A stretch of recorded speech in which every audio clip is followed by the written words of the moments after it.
Hello and welcome to another episode of the channel.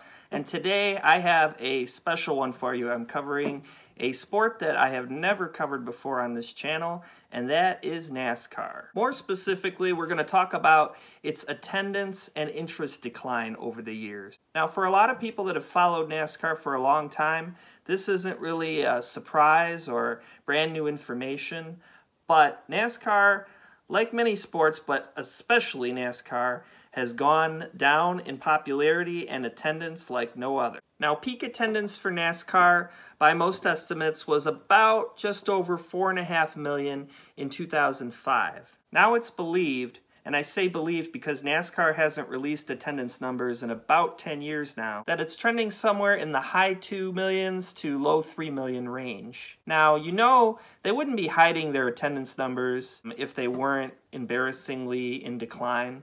But they are. And without even seeing the attendance numbers, you know that they have to be way down just based on the fact that many of the racetracks that host the biggest races have declined in capacity massively, particularly over the last 10 years or so. Take Daytona, for example, home of the biggest race of the year, one of the most famous tracks, if not the most famous outside of the Indianapolis Motor Speedway.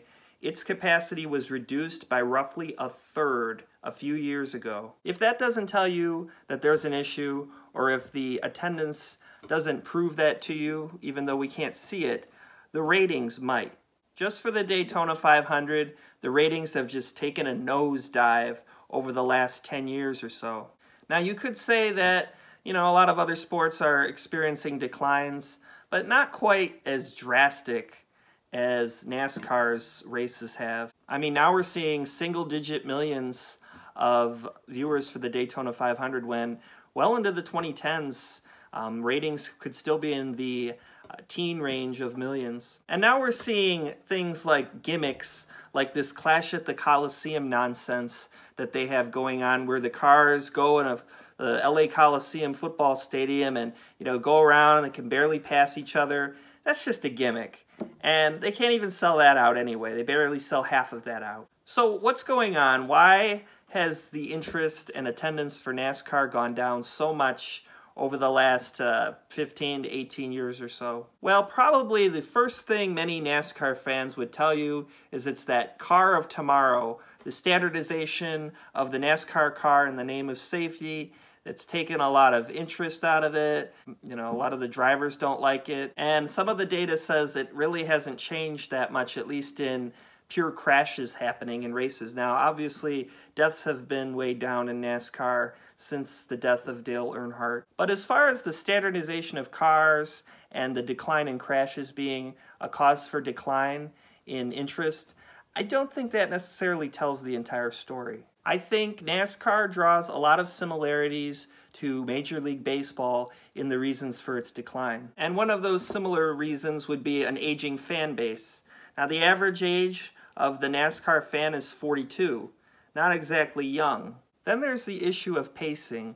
Like baseball, NASCAR is a long, drawn-out event, and baseball has only gotten longer over the years, but also, in some respects, NASCAR has gotten longer because now there are more caution stops than there has ever been before. I mean, it's fluctuated some, it's gone down some, it's gone up, but there are more cautions than there were in NASCAR's heyday, to sum that up. And what that means, if you're not a NASCAR fan, that means when there's a crash or an accident or something that, you know, affects the track, the cars have to all go slow, and, you know, they're just going slow in circles, and it really, really just bogs down watching it. You want to watch the cars going fast and, you know, competition aspect of it, but it just gets so inconsistent with the caution stops. And I don't watch it that often, but when I do, I can't stand it when it just keeps stopping and stopping. Well, I know that it's a safety thing, but you have to wonder, why are there so many more caution stops than there were before? And stuff like that, just like in baseball, does not fit well with the current generation of people consuming sports, or at least the younger generations. Younger generations want it fast. They don't want this long, drawn-out, bogged-out process going on that's supposed to be entertainment. And when the cars are all standardized and you see a lot of the same drivers win each year, that doesn't make it much better either. And I mean, forget it if it rains, because then they have to wait hours for the track to dry off and to resume the race. So then you have major delay issues with just the weather alone. So what do? How do they fix this? Or can they even fix it? The answer is kind of mixed, really. I would definitely say they should not just do nothing and hope that it gets better, because it's not going to, with the way everything is trending in the entertainment world today. And I don't think stupid gimmick races like this Clash at the Coliseum is going to earn them a bunch of new fans. I think ultimately they're going to have to try to maybe experiment with shorter races, to try to quicken the process and fit with the times a little bit. I don't really think they need to go 500 miles. I know that some are shorter.